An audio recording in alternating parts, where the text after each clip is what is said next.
me to come and to share with you today and just to share what God is doing. And that's exactly what we get the opportunity to be a part of, is what God is doing. As he shared, I pastored for a lot of years and told my churches and everything, you need to follow God and join him in his work. And a few years back, as we did that with the churches, worked with Texas Baptist Men and Wyoming Disaster Relief and Missouri Disaster Relief, it's all those have been combined, because really in Texas is where disaster relief started 50-something years ago. And it started with Texas Baptist Men, and they saw a need that needed to be met. And God showed them that they needed to meet that need. And so that's where we started, was in the feeding area and running kitchens. And we started that 50-something years ago. Laura and I in Wyoming ran a kitchen for 10 years there, in a feeding kitchen that we would feed during disasters, tornadoes, fires, and those type of things that would go on. And then in Missouri, we pastored in Wyoming and Missouri. When I went to pastor in Missouri, they said they want to change the church's DNA. And they called us and said, we want to change our DNA and be more mission-minded. And I told them, I said, well, if I come and share with you, you want to be more mission-minded, you need to give me 5 weeks beyond my vacation. And I told them, I'm going to take my vacation because I'm going to take care of my wife and my family. But give me 5 weeks to take the church, do disaster relief and mission trips. And that's what we did for those years. For the last 15 years, been doing that before this. And then had a friend that was a part of Texas Baptist Men, and he goes, we've talked about doing this when we retired.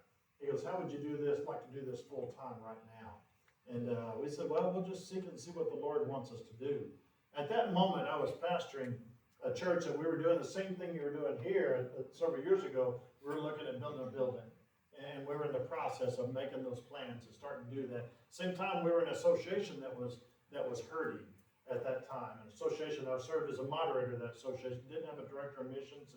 And then they asked me to think about coming to Texas Baptist Men. And as I was driving down the road, meeting with my associate pastor one day, the Lord says, I can do all these things without you.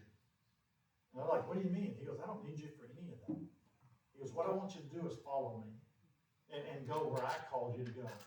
And when I did that, I thought, Lord, what do you mean then? Do we stay? Do we go? You do this or that? And he showed me and led us to Texas Baptist Men. As we started looking at Texas Baptist Men even more, we saw that they were joining God in his activity. And that's exactly where God wanted me to be. And I've preached that to my church and to my members for years. If God calls you to leave your hometown, if he calls you to leave your work, or calls you to go and serve him, you need to follow him.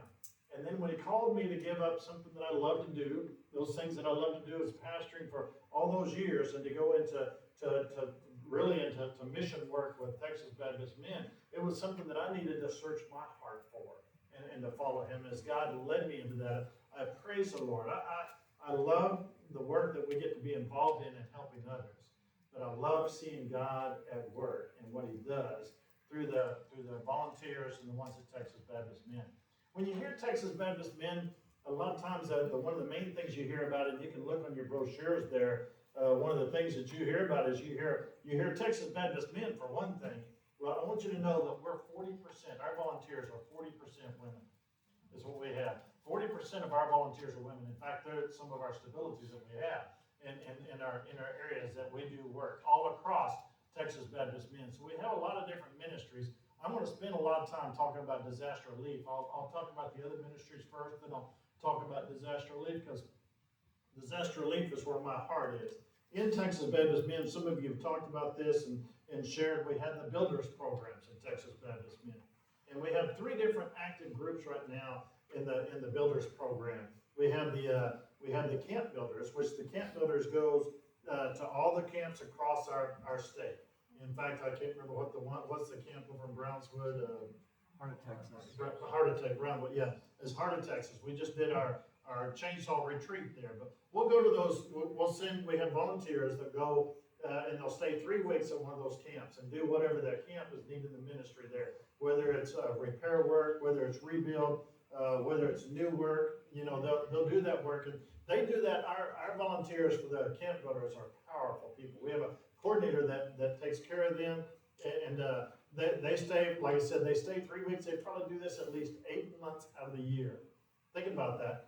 8 months out of the year, they're going and staying in their camper 3 weeks and working in those camps. And they do that every year and continue to do that. Now, they don't work during the summer because the camps are going during the summer. Also, it's a little hotter in Texas during the summer, so it does make a difference. They take off for Christmas time, but otherwise they're working, all throughout the year in those camp builders. And they have a powerful group of people that work together. We also have church builders.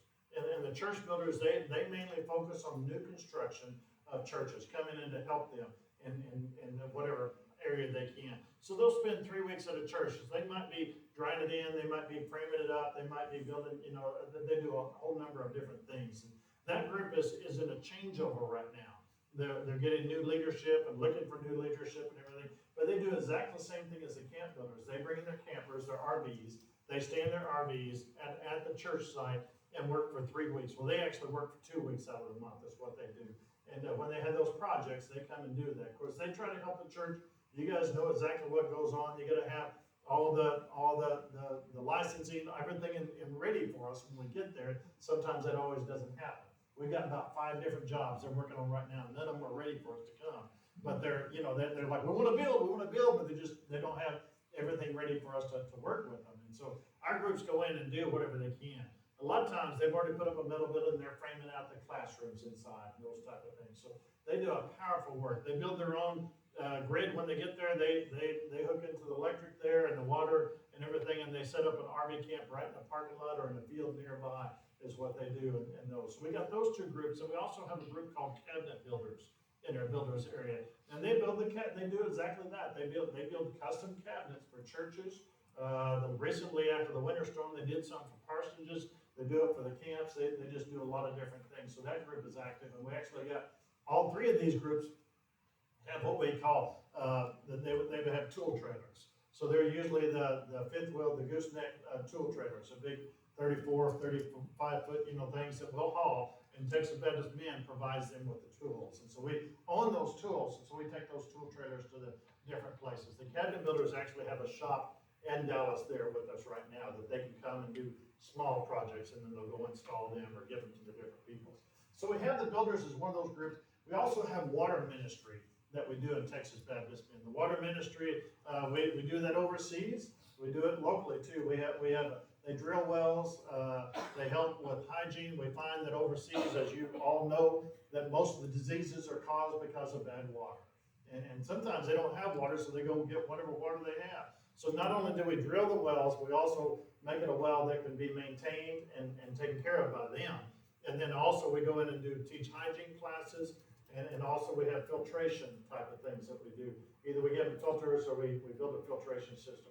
Right now, our water ministry is in Ecuador, right now doing some water drilling, but also teaching hygiene and also teaching a soap ministry, which we've developed over the years of how to make soap, and that gives them some type of a job for some of the different local people to make that and sell that soap and give them some sustainability in that. So we do those type of ministries. I'm excited about the water ministry too, that they just started doing a filtration trailer. And so like in Louisiana, we were just down there and we had a well that we were working at in the church. We had 100 people in that church.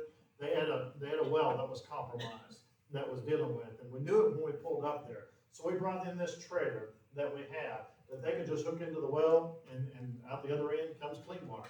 And the people at the church couldn't believe that that's not our water, because it doesn't smell, it doesn't look like our water usually looks. I think their well will always look like that, but it looked pretty good to them when we had that unit there, and we could able to do our showers and our cooking and do everything there.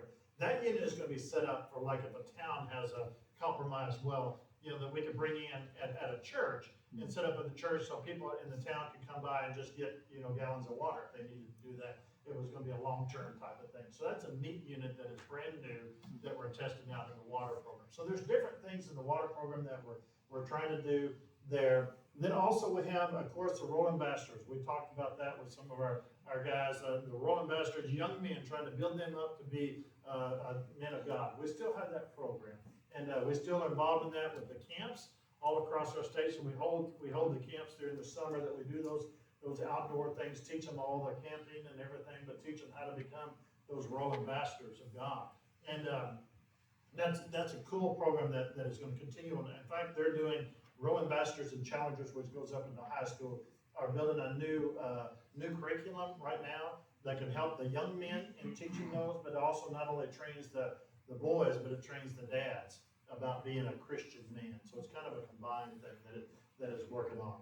One of the things that we realized at TBM too was that we have the young people we deal with, the role ambassadors, the grade school and the high school age. But then after you get out of high school, usually our disaster relief people and our church volunteers are in their 60s, and on beyond that. So we're kind of missing an age in between. And we started another program, a discipleship program out of TBM, that we're focusing on families, focusing also on the college students, focusing on that group of people that say, hey, I can't come all the time, but I can come and volunteer for a weekend. So we call that discipleship, but we got some of our staff that are working towards that. One of the things they did was a duffel bag ministry, which is neat for the youth. It's you've been in those, I've never been in one, but I've heard about those escape rooms, where you go in there and do the escape room, you gotta answer all the trivia questions and everything like that. Well, he brings a duffel bag for your youth group or college group, brings a duffel bag and it's got combinations on it. And tells the story of TBM and also takes it to a gospel message, but it's about an hour long, and they go through that duffel bag of trying to do different things, and they unlock different parts of that duffel bag. It's kind of a neat ministry. So our man that's doing that is trying to do some different things with the ministering and reaching families. He did blogs and those type of things that goes on. So we got that ministry going on too. In our disaster relief area, which is what I oversee, I'm the director of disaster relief for Texas Baptist Men. I've actually got 3 full-time staff is what I have. On our books right now, we've got about 5,000 volunteers. And so when we go out, it's like an army that comes in. It's a powerful thing. When we were at New River, where Doug was this past week or so, we counted up yesterday, there was about 450 different individuals that came onto that site throughout that time. Now, some of them returned several times, but we averaged at New River for the 40 days that we were there, we averaged 100 volunteers on site every day during those 40 days. And it's a powerful thing to think of our volunteers that run. I have the privilege of working with them and ministering with them. And I set up the church. I tell our volunteers, if you're going to come and volunteer for us, we'll have a place for you to sleep. It might be a sanctuary like this or a Sunday school classroom. That's what they'll sleep in. But we'll have showers there and we'll have food there for you to eat. So we'll bring a kitchen in, and they don't have to worry about where they're staying and all that stuff. We set that up and try to have a church that we're going to stay in and work out of that church. So but then they come in, our disaster relief volunteers come in, and they do all the work. They manage the property, they manage the jobs, the homeowner requests that we receive and everything. We did in Louisiana the past 40 days, we were in 300 different homes is what we completed jobs of, is what we were there. And this is talking about chainsaw jobs, whether it be a tree on the house. When we have a tree on the house or a tree in the yard after a hurricane like that, we have chainsaw teams that come and remove the trees from the house or the yard and get it to the curb. And then the county or the state comes along and picks it all up. And those chainsaw teams are association groups, church groups. The TBM does not own a chainsaw unit. Now we help those churches purchase them. We help them get there. We help them, do the trainings. We do all the trainings and everything with that. But these different churches and associations own their own equipment, take care of their own equipment, and then they come and they do that. Now they come with usually a chainsaw trailer that'll have all the different sizes of chainsaws, do their ladders, ropes, and those type of things. Usually most of our units now come with skid steers, and they're personally owned skid steers is what they are. They're usually registered with us, but they're owned by those different individuals, those different churches. Most of our teams now are running with man lifts too, and they have the lifts, the pull behind lifts that they all run with. And we train them on all those different things is what we do. And we train them how to do it safely. We train them, with the skid steers how to do it safely. We train them with the chainsaws how to do it safely. In our training with Texas Baptist Men, you don't run a saw unless you got chaps and a helmet on. at least some of that protection in Iowa, some of that protection gear. If a team is not doing that, we'll ask them to leave. We'll ask them to straighten up, do it right in the safety way. So we're very particular about that. We also have in many of our teams, we have climbers, and we do climbing classes of how the rigging and rigging classes that show how to get a limb down, because how it is when somebody is wanting help. It's not just with a tree out in the field. It's a tree with a limb hanging over their house.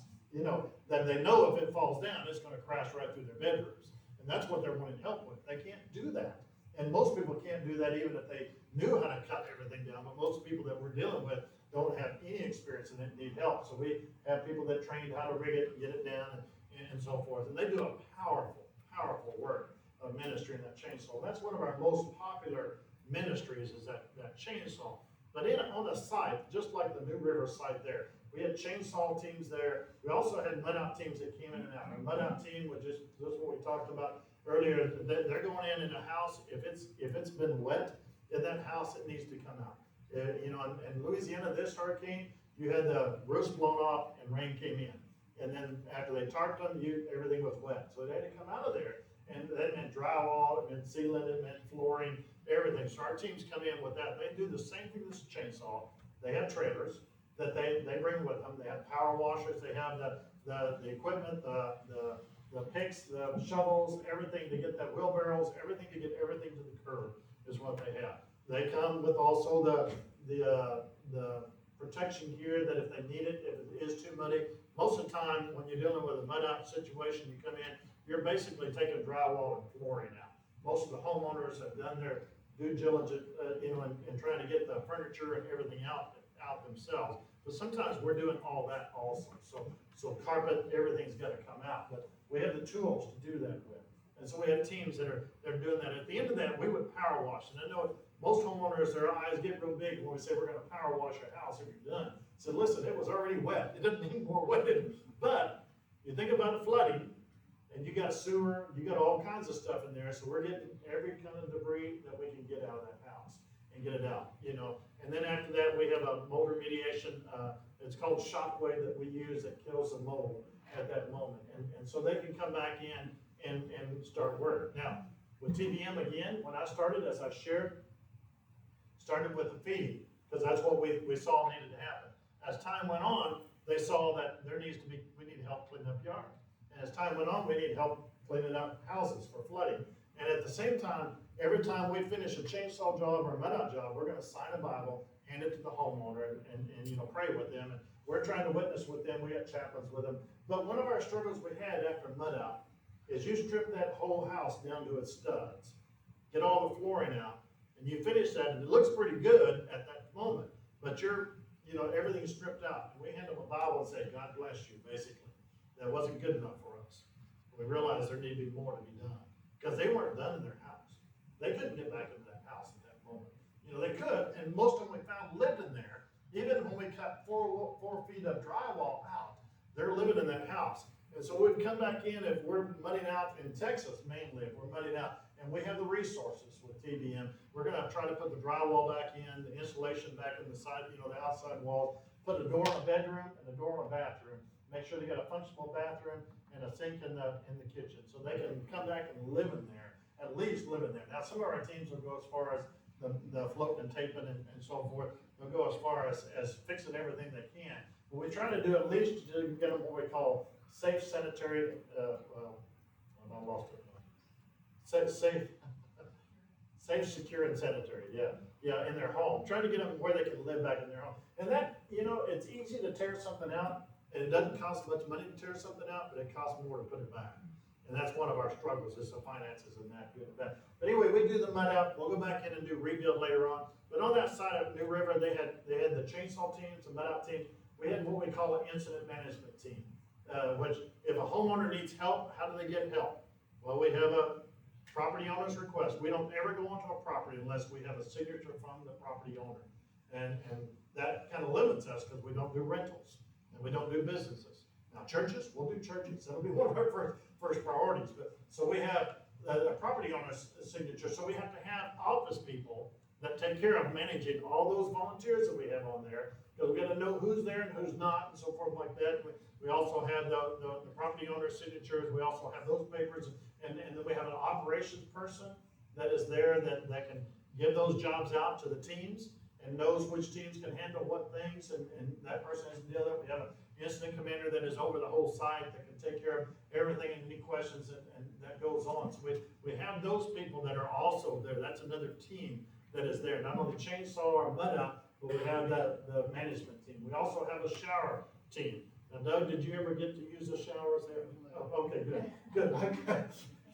We had 2 shower units there. So we found in most churches, probably like this church, you could probably sleep 60, 70 people in here, but you might not have a shower here. You know, they'll be over the pastor's house, knocking on the door and saying, "Go take a shower." But we bring in those units. So we have churches and associations do the same thing. They own those shower units. TBM does own 2 shower units, but we have others that own shower units, and then they man those shower units, keep them clean. And when I say a shower unit, usually it's a shower and laundry, because they're doing laundry for the folks too. You know, it's what they're doing. We started out with the laundry units, really shower and laundry, to take care of the towels that we're cleaning the showers with. But then as we're there longer, some of the workers say, "Hey, I didn't bring enough clothes. Can you do laundry for me?" So they'll do that. They find they do a lot of laundry for the volunteers. We don't do it. We've done it for the victims in certain situations, or for the survivors. But most of the time it's for the volunteers. We have that shower and laundry there. Then we also have a feeding unit there that is there now. Feeding units do a lot of different things at New River, where we were there at New River, where Doug was at. We had a feeding that unit that fed the volunteers. And at that unit there, the kitchen was a nice kitchen, it was a great kitchen there, but it wasn't big enough really to feed 100 volunteers every day. So we brought in a unit that TBM owned that had some convection oven, a tilt skillet, that 30-gallon tilt skillet. You're talking about a lot of beans. You could cook a lot of beans in a tilt skillet can hold 30 gallons. And so we use those also, and some more refrigeration and so forth. So we have supplemental things there that we had. Also, we had a refrigeration unit there that we had, because most churches don't have, most churches, when you go in their kitchen, you can cook a little bit, but you might have a refrigerator, it might have ketchup in there from 2000, whatever, and it's probably got stuff in the freezer and everything, you don't know when it brought it, you don't want to get rid of anything, because you don't know who brought it, so we bring other refrigeration stuff with us, so that we can manage some of that. So we have those things that go on. Also, what Doug was a part of is we found that as we bring that equipment on a site, those churches and those associations have spent a lot of money on that equipment. And not only that equipment, but the equipment that TBM has on that site. And there's always that temptation of looting and theft that goes on those places. So we bring in an asset protection group that is there also. And along with that was an electronic support group that has the cameras that they can set up. What was it, 4 cameras I think you guys had set up there, that you could see all the parking lot from those cameras. And we had a group there that would watch that during the night, would also walk the parking lot, would also watch that, and they could notify the authorities if something else went on with that. So you have some situations where we were there, we were in a pretty good little spot when we were in New River. But some situations you don't have much of a choice. You end up in a spot that could be pretty rough. And we've been in those spots before. And so we had that asset protection there that goes on. That was at the New River site. That was one site. We were there 40 days. TBM was at 3 different places we were in Saint Amant, and we were also in Gonzales, and we were also in Laplace as the last place. And Gonzales, we had a feeding kitchen there with the Red Cross. So anytime you hear that the Red Cross is feeding, that means Southern Baptist is cooking for them. I just want you to hear that. Anytime you hear Red Cross is feeding, it means Southern Baptist is cooking it for them. And during the hurricane, Ida, I get these mixed up, which hurricanes were. Hurricane Ida, Southern Baptist had three kitchens that were cooking for Red Cross. And we were one of those kitchens, is what we were. TBM serviced one of those kitchens out of Gonzales. And during the 4 weeks we were there, at that site, we cooked 105,000 meals during that time that we gave to Red Cross. And then the other ones, cooked about the same. Then we had some other kitchens that Southern Baptist had that were working with Salvation Army also. So we worked with them also. They have some of their own kitchens, but they usually find that they run out of volunteers after the first 3 or 4 days. you know, where we were fortunate during our time at Gonzales, we had volunteers there to cook for 4 weeks is what we had, out of Texas, all out of Texas, and they were like Doug, it wasn't all just from one church or so forth, there was different individuals that came and joined them and worked on that kitchen. And I had probably about 30%, if not 40 to 60% every week of brand new people that were on that unit, on that feeding unit there in Gonzales. It was amazing to see what God did during that time. It was amazing to see how he showed up during that time. And some of my leadership were scared to death that we were going to keep on working, but we did, you know, and the Lord just blessed us during that time to cook 105,000 meals. That's a pretty good. Now during Harvey, we cooked, TBM cooked over 1 million meals. During Katrina, we cooked a lot of meals because they were in a more populated area. This Hurricane Ida, it came in and kind of missed New Orleans on this side. It kind of clipped the very edge of it, and it was west of New Orleans is where it was. So it's not as populated, but still pretty populated. We were in the Baton Rouge area, and really Baton Rouge didn't really get as much, really, where we were kind of east of Baton Rouge. So it came in between those, went over the lake and went up north. So we were all over the place as Southern Baptists, but Texas Baptist Men had those two sites in St. Amant and Gonzales. Then we also were in a little town called LaPlace. And that's where most of our work that we did, our chainsaw work was, and our mud out work was in LaPlace. We couldn't stand LaPlace because it was too heavily damaged. Churches there and everything were too heavily damaged. In fact, I think just now you can get into the First Baptist LaPlace to stay in. That will bring church groups in to help do that. But that's where we worked. Well, we stationed at First Baptist Church for a period of time, for about a week, 2 weeks, and brought in a shower unit there for survivors. Also brought in ice and provided them with food out of that church. And then we also gave them quite a few different materials that they did a drive-through line where they gave lunch out every day, gave materials out, gave water, gave bags of ice, and those type of things. So we were at those sites.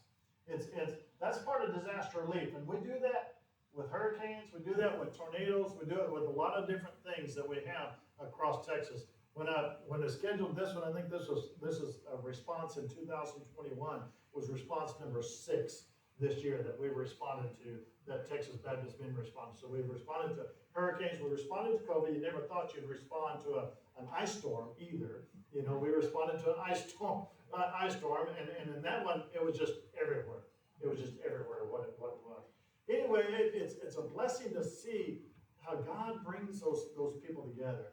And then, as I shared just about Texas Baptist Men, is I'm an employee of Texas Baptist Men, but there's only like 16 employees of Texas Baptist Men. When you start adding up all the other volunteers that are there, we probably got close to 9,000 to 10,000 volunteers that do water ministry, builders, and disaster relief. It's a powerful thing to see all that. And all the equipment that goes on. We received some money from the BGCT, from their Mary Hill Davis offering. We received a good amount from them, but it only represents probably about less than 10% of our budget that we do. The rest of our budget comes from churches like yours, comes from individuals. And we praise the Lord for that, people that come along us and support us in a powerful, powerful way. And I don't deal with the donations. I have the blessing of dealing with the volunteers and doing the ministry. And that's cool. We have a part of our staff that deals with the donations and manages those things. And I just tell them what they need, and they find donors to take care of it, and the Lord finds donors to take care of it. The Lord does that time and time again. I want to share with you one of your pamphlets. This one here, it's got a tagline. We got several different taglines that we use. One of those taglines is we want to bring help, hope, and healing to a hurting world, and that's what gets us into most places. We bring that physical help, that spiritual help, that physical hope. Because if you walk onto somebody's yard, you can see in their eyes that they're hurting. You know, they're hurting. And then we also bring that physical healing to them, you know, providing them with the relief that they need. And also we provide them spiritual healing. This other tagline on this little brochure says, "Changing the world is hard. Let's get to work." Changing the world is hard. Let's get to work. And I want you to think about that for the remainder of our time. I've only got 3 minutes, but I'm going to take a little bit more of that. We'll kind of cut it down a little bit. Changing the world is hard. Let's get to work. Just put that in your mind. Does our world need to be changed? Yeah, we'd all say that, wouldn't we? We'd all say our world needs to be changed. We get in disaster alert, we find that there needs to be a change. Water ministry, builders, our world needs to be changed. Now, we could spend all day of saying our world needs to be changed. All of us would say yes to that. Some of us say, well, it needs social, it needs this, it needs that, it needs a lot of different things. But there's one answer. There's one answer that needs to happen to our world being changed. And what it needs is Jesus Christ. What it needs is Jesus Christ. I want you to know about Texas Baptist Men. We use all those resources we have to share Jesus with people. It's the only reason we're there. When I talk to my camp builders, my camp builders man that coordinates that, when I talk to him and visit with him, and I talk with him about his testimony, he says, the only reason I'm here is because I saw the salvations in these camps across Texas. And I want to be a part of those salvations of those young lives being changed and changing our world. And Jesus is the only reason for that. And that's the only answer we can give them is Jesus Christ. He says, I want to be a part of that. And that's why he's doing the camp ministry, is because he sees lives being changed in those camps. Same thing with us. Is I had a guy, with chainsaw and everything. Had a guy that came down to cut trees with me. One time he had his car, he had an old car. He had his saws in the back of his car. He showed up. I'm ready to cut trees. I said, well, we really gonna have training and everything, but I'm gonna put you with a team that you can go train with them. You can go work with them. He told me later on, he goes, I went there and that guy was a good cutter. He could cut. He did. We had a house with yards, trees everywhere. He got out there. He goes, but I had a problem with him. After we finished all that up, he disappeared for about 45 minutes. Never knew where he went to. He just disappeared. What he had done is he'd gone out to look at the house next door to make sure that tree didn't fall over the next house and work on the next house. Well, when he walked out there in the street, there was a couple standing out of the street, just standing there, looked lost as all get out. They weren't only lost, they were lost spiritually. He shared the gospel with them, and they prayed to receive the Lord that afternoon out there in that street. This guy that told me this, he goes, that's when I realized you guys didn't come down here to cut trees, did you? I said, no, we didn't come down here to cut trees. We came down here to show Jesus Christ. During this past 40 days, we've had 32 salvations. 32 salvations, that's what we rejoice over. 32 salvations is what we have. It's about Jesus. It's changing the world. It's hard. And the change that needs to happen is Jesus Christ. The biblical example I want to share with you, and we're not going to read all this because of time-wise, but in Luke chapter 1, and I want you to know you can talk about Christmas in the summertime or in the fall or whatever, but Luke chapter 1, there we have the story of the angel coming to Mary. And I want you to think about that story for just a moment. Angel coming to Mary.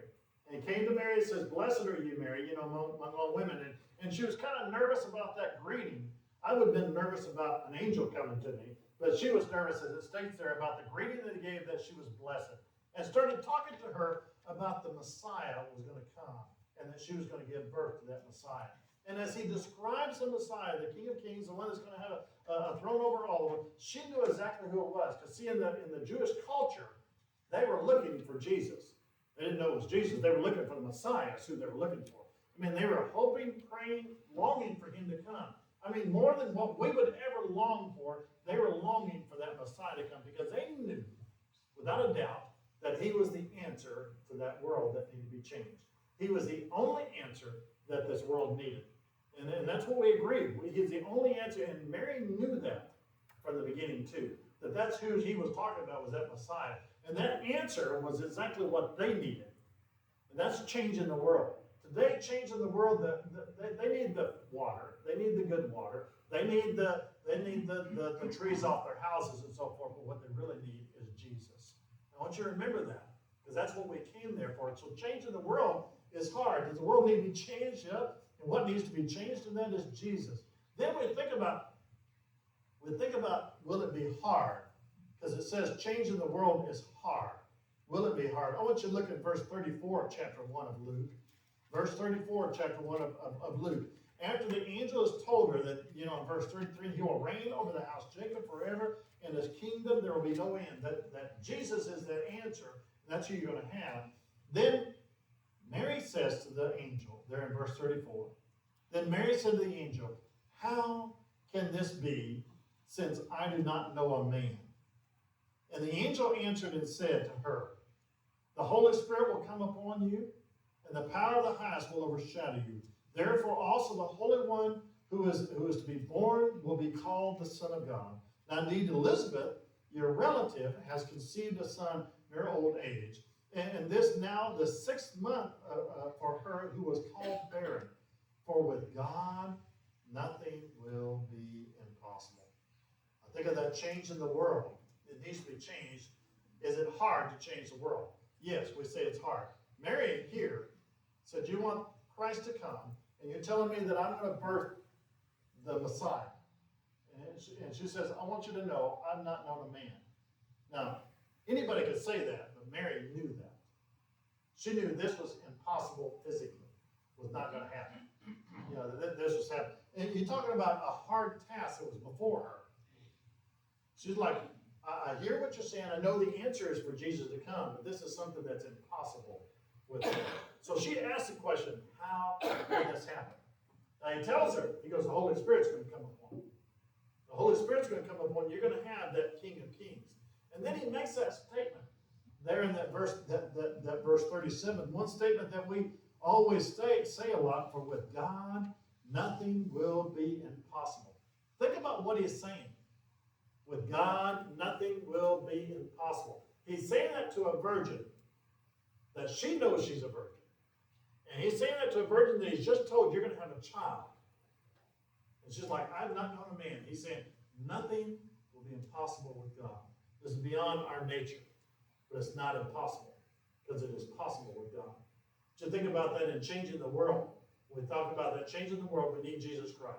It is hard, because sometimes it's hard for us to talk to somebody about Jesus. It's hard for us to do the different work. It's hard for us to follow God. It goes, we got all kinds of excuses about, all of us talk about age and everything else, and I had a man call me one day and says, I've got a tree down in my yard that I cannot handle. I'm too old to handle it. He goes, I'm over 60 years old now, and I just can't do that kind of work anymore. So I sent Wendell out there, which is 69, to visit with him, and to bring his 70 and 80-year-old guys out to take care of the tree that was in his backyard. And one of those things, he said, to most of us, most of our things that we look at that God calls us to, we've got excuses that say it's impossible for us to do that. Another young man that wanted to be a part of our ministry, he was a nurse, and he wanted to be a part of it. He goes, Pastor, I want to go. I really want to go. He didn't have the vacation. He didn't have the time. And he goes, I feel God lead me to go. So, well, when it becomes possible, you'll go. And he just kept saying that. Well, his company, nursing company, was closing down. And they'd offered him severance several times. And they said they were closing down. They were keeping everybody on. And he had the severance paper to sign. And he's headed for several weeks. And one day I sent a message out over our system that we were at saying, hey, we're going to leave. We're going to North Carolina tomorrow. If anybody wants to get on the bus with us, on the van with us, they can go with us. I don't care if you have training or not. I could use a couple more hands. He goes, when you called that out, it was one of those automatic calls that I did. He goes, I heard your voice. I was sitting in my car trying to debate whether to sign this thing or not. And he goes, as soon as I heard your voice saying, if you want to get on the van, you can come tomorrow. He goes, I signed it, took it in there, and he left with us the next day. And had a blessed time of God. He thought that impossible couldn't happen. I want you to know that word impossible. Just do this for me, just for a second. Close your eyes and think of some of those impossible things that God might be calling you to do. And I want you to hear, just to do this one thing. Just put that word impossible up in your mind up there. And then add a capital H at the beginning of it. A capital H makes it impossible. Because everything we do is impossible. But with him, nothing is impossible. Open your eyes for a moment. Think about some of those impossible things that you might think God's calling you to do. It might be a part of disaster relief. It might be doing something here in this church. It might be doing something in your life. And to you, it is impossible. And God says, with me, it is him possible. God can make a way for you to follow him and be led by him. I see this in my volunteers. I see this in my volunteers so many times that say, I can't do that. We can't do it. But with him, with God, we can. So what is our response? Is changing the world going to be hard? Yes, it's going to be hard. And it's in some ways, it's impossible. We think about that. Changing the world is hard. But when we think about God making it possible, we come to that last phrase there.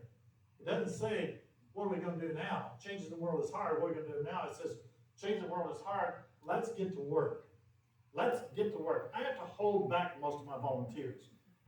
Because they're ready to go. I mean, they're ready to go wherever we're going. And sometimes they say, you need to let me get you a church team. You need to let me get you a feeding team and a shower unit there before you get going.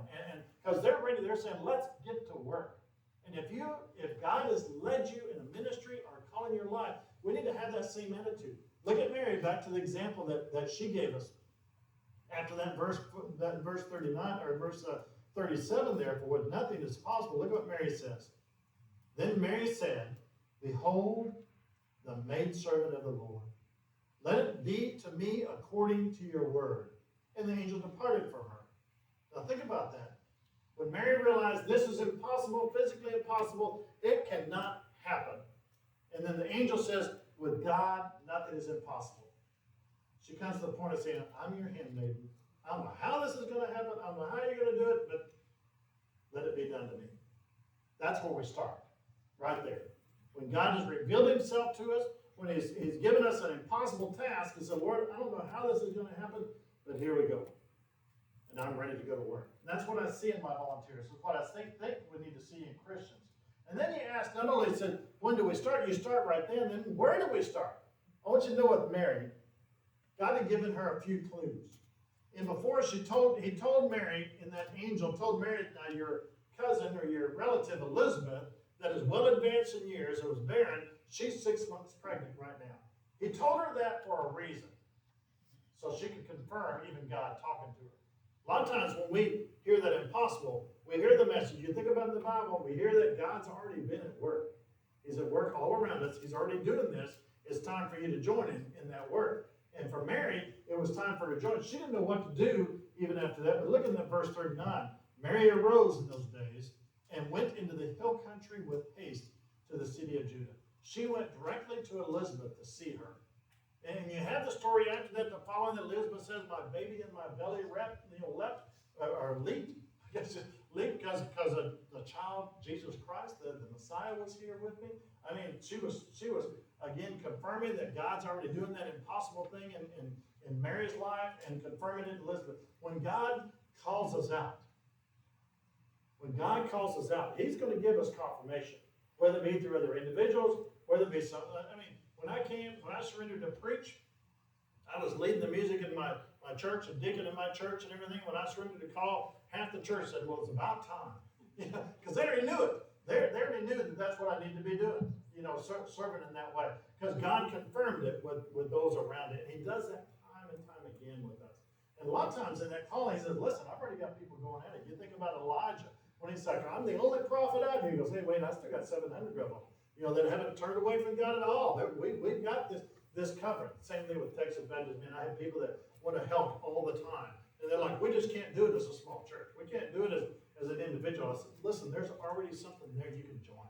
Yeah, that's exactly what Doug's done.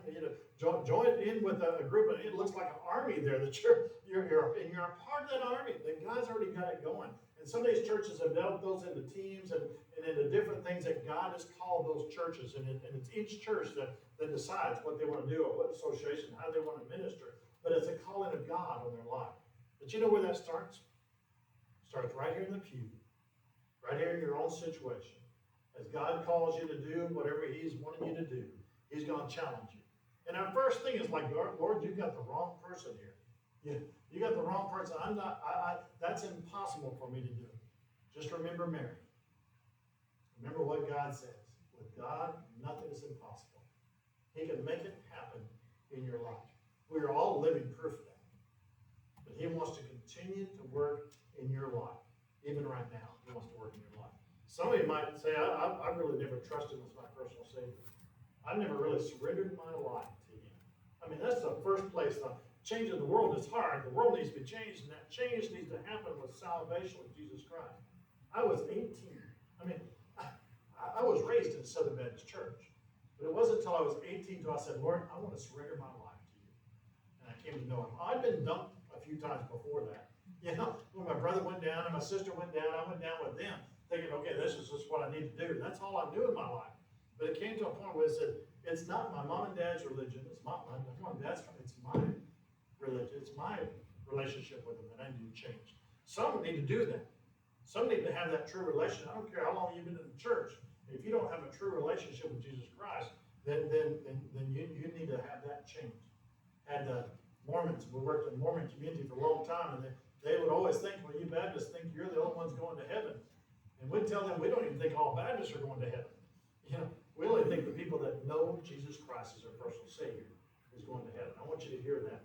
You need to have Jesus to change that world. Some of you might need to do that today. Some of you might say, oh, I know the Lord, and I know He's calling me to something, but I just don't want to leave what I'm doing now. And a lot of times, that's what hinders us. Because we don't want to step out in faith and follow what He's calling. Because we think it's impossible. Maybe He's calling you to do something here in this church. Most likely, that's what He's calling you to do. Maybe He's calling you to work in something else. Maybe He's calling you to serve in ministry. I don't know what's going on in your life, but God knows. And every time we say that's impossible, remember when He says, with God, nothing's impossible. So, changing the world is hard. It is hard. But let's get to work. Who is going to join God in His work? Is it going to be you? Let's bow for one prayer. Father, we thank you for your love. We thank you